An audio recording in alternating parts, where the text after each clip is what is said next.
حرام ما نوضوش بهذه الخدمه هذه مدارس تحلت ذاك الوقت عام 60. وهذيك المدرسه كانت تكون هاد السيدات تتكونهم عامين، والمديره ديال ذاك المدرسه جزائريه، وحياه الجزائر حتى هي جزائريه الله يرحمها، سميتها توريه الدراجي، هي اللي كانت مسؤوله على هذه المدرسه.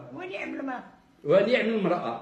وكل وحده في هذه المدرسه كانوا في القسم 30 ديال البنات، وكل وحده تجيب المرمى ديالها، وعندهم مره في السيمانه تيديروا الفشطه، تديروا الحلوى. لا هذاك داخل في التعليم. داخل في التعليم هذا. تتعلم الطيب وتتعلم تصوب الحلاوي. وكروشي وطرز غرزه طرز رباطي هكذاك. ايوا والخياطه لا هوت كوتور. خصنا نكونوا تسمعوا في صبعك التحتانيه لاله من تحت